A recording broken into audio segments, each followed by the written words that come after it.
Yeah, sure. Not in the formality. Okay, no worries. We've just got to the end of the questioning of Graham Smith at the Undercover Police Inquiry, day 28, tranche 3, phase 1. There wasn't much in the way. There was no further questions. There was a bit of re-examination. I'm joined with Graham Smith himself. What did you make of appearing at the Undercover Police Inquiry? I didn't know what to expect really, but can you hear me? So I think it went very well. I think I made the points that I wanted to make. I think in these forums, it's quite difficult to tell your story and not be deflected from it because of the overarching narrative that's been developed both by the Metropolitan Police and by the inquiry itself. And I think I saw my responsibility really is putting forward an alternative narrative to the one that's been pursued to date in regard to justice campaigns, or what have been called justice campaigns. I prefer to call them police accountability campaigns. Yeah, I noticed at the end that though John Mitting thanked you for your facts, you pointedly said your facts as opposed to any of your opinions, I guess, because just before lunch, you were asked what, in your opinion, was needed in order to make the change that's required to the police, and your answer to that, I think, I got the impression quite wounded him, to be perfectly honest. You quite correctly said exactly what's wrong with this inquiry process. Well, it's not just this inquiry process. It's inquiry processes, plural. It's that there have been many inquiries, whether they're royal commissions, public inquiries, or court hearings. They're all public forums which have the potential to improve the conduct of the police and the quality of policing. And they, as soon as they report, however good they are, their recommendations get diluted or lost. So I don't think the chair of the inquiry should take the view this was a direct attack on him. And I'm sorry if it came across like that, because it was a critique of the lack of political will in addressing police reform. And that lack of political will is applies to campaigns like we ran, for effective campaigns that we ran, but it's also inquiries of the highest order, and that includes royal commissions where they've made recommendations and they've just not been implemented. So I think that's really the point that I was making. It's not just the undercover police inquiry, and I hope that did come across, because I said what happens is damage limitation is the knee jerk reaction of the police to any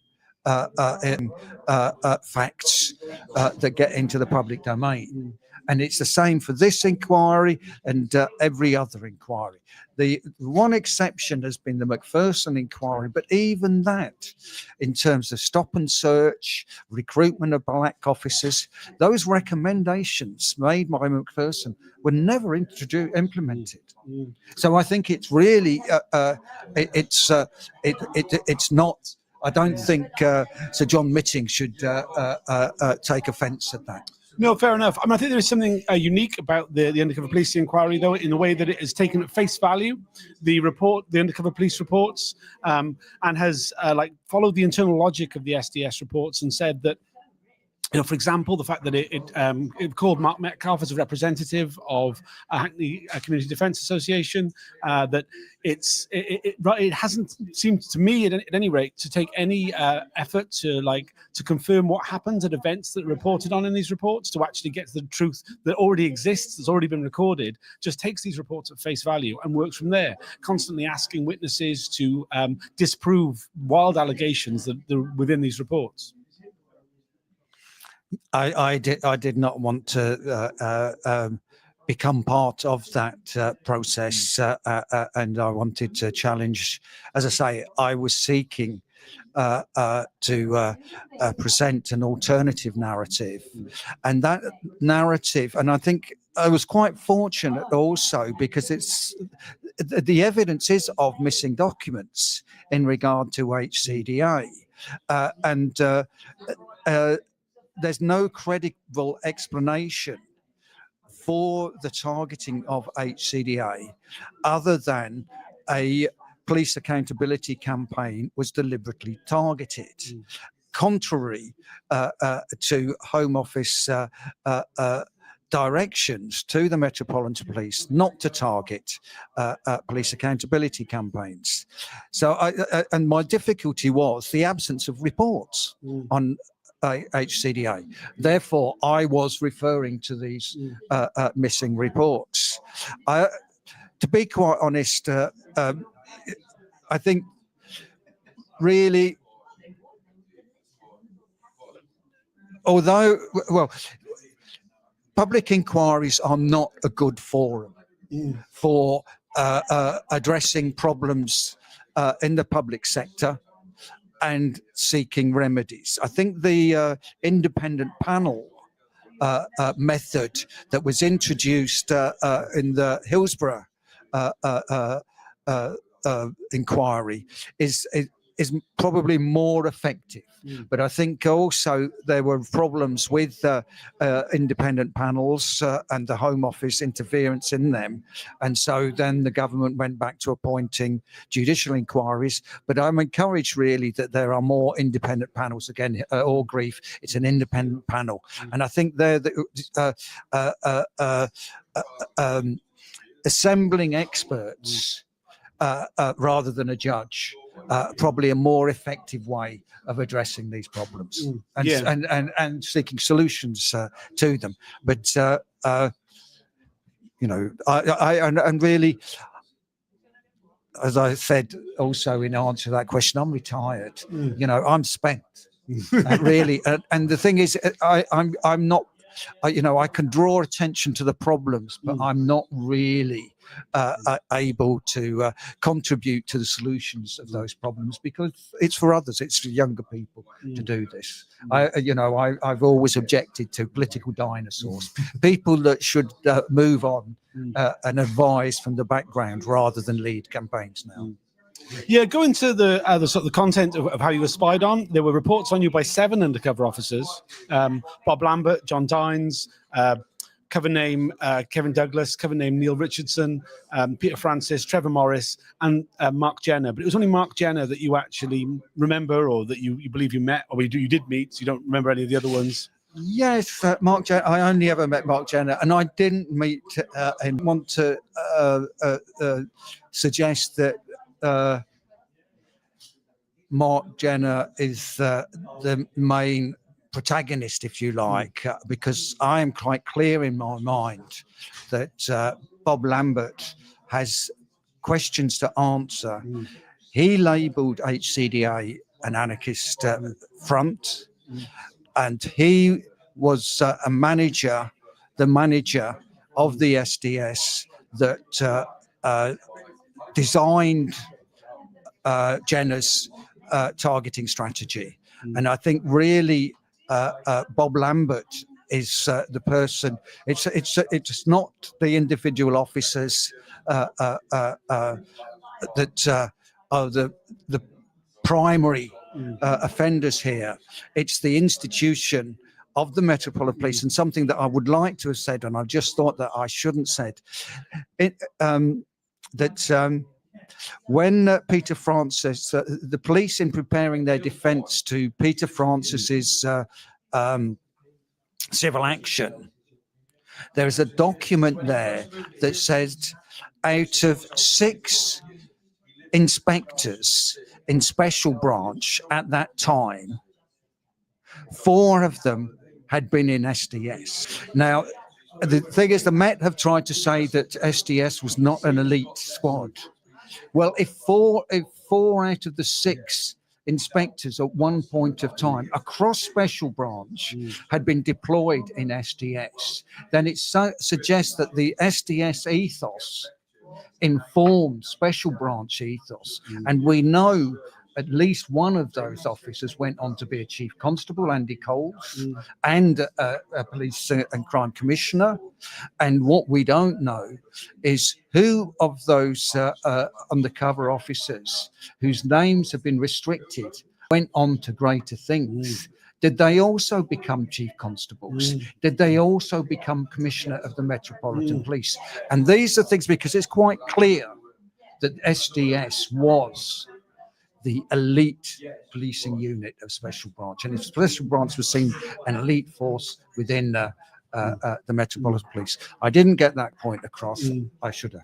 I mean, I think that's a really important one, because there's been so much secrecy about so many of the undercover officers, and no real credible risk to them of being exposed in terms of what any sort of comeback from the activists that they spied upon. I mean, there's no suggestion that any undercover officers ever had any sort of negative effect from being named from activists, apart from Andy Coles got removed from his role as a deputy police and crime commissioner. I mean, that's about as serious as anything has got.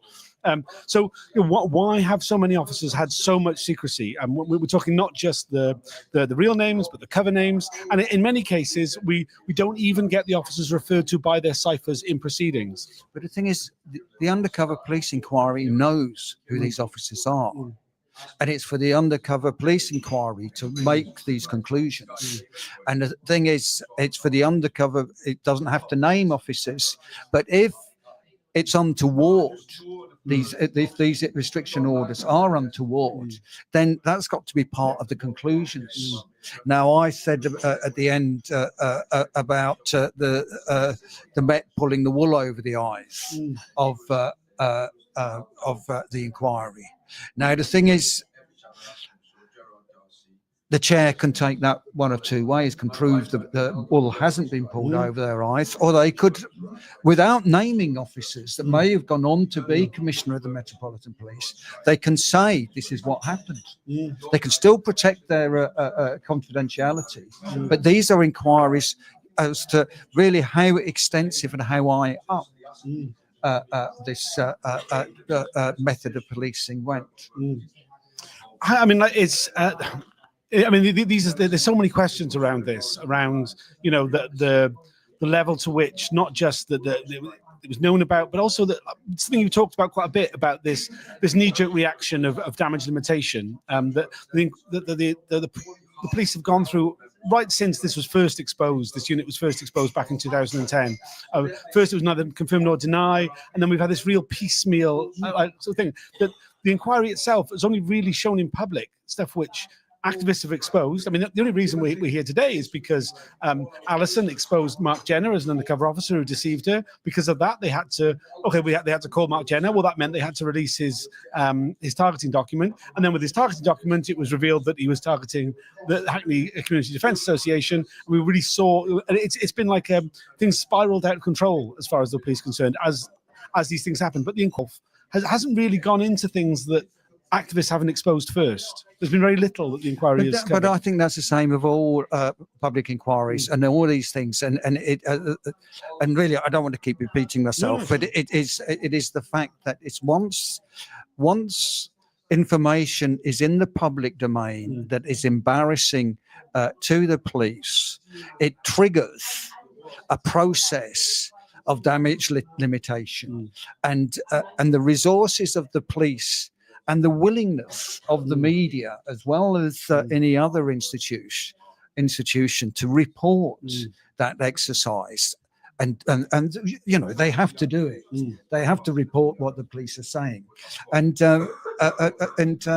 it's one of the failings of the processes for addressing what is it? You know, it's basically public sector failure. An example of public sector failure, as was Hillsborough, and as was a child abuse independent panel, which became an inquiry.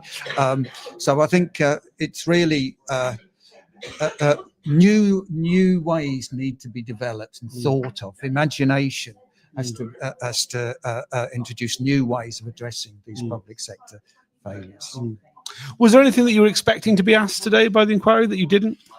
I was surprised that a full day was devoted to it, given the fact that using their own method, there was only 15 reports on it, and it's those missing reports that really that are the HCDA story. Where are these reports? And they must have been so easy to shred, because they would have been in one file. Get rid of this file. You know, we heard about shredded documents from Ellison, and I think I can only explain it, and I'm sure it's the same for other justice campaigns, that their files were shredded because they were the most damaging to the Metropolitan Police, because they had been expressly told by the Home Office not to do it. I mean, we've heard from nearly every undercover police officer who's been presented with this report. Oh, there would be more than that. I mean, the fact that they were filing 2 reports a week, the maths don't make sense. There's so many just on that, purely that alone. But even if they were filing 2 reports a week, bloody hell. You know, the salaries they were on, the expenses they were withdrawing. You know, if I was, you know, it stands to reason. Anybody in the special branch who's reporting or infiltrated violent criminal gangs would want a bit of that. Yeah, absolutely. You can see why they were all of them were so keen to not just get the job, but to stay enrolled. Yes. They're all desperate to extend their deployments for as long as they possibly could. Yeah, sure. Yeah, and Mark Jenner's coming to giving evidence next week. Are you going to be following?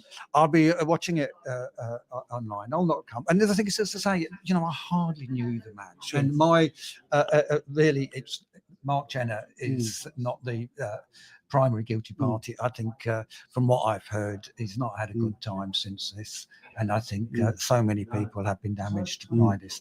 You know, he embraced it and he had a good time when it was happening, but these things are only temporary. Everything's only temporary. Nothing lasts forever. Absolutely. All right, thanks for joining us. Cheers for Graham. Thank you, and we'll see you all again on Monday when Mark Jenner comes to give evidence. Bye for now. Cheers.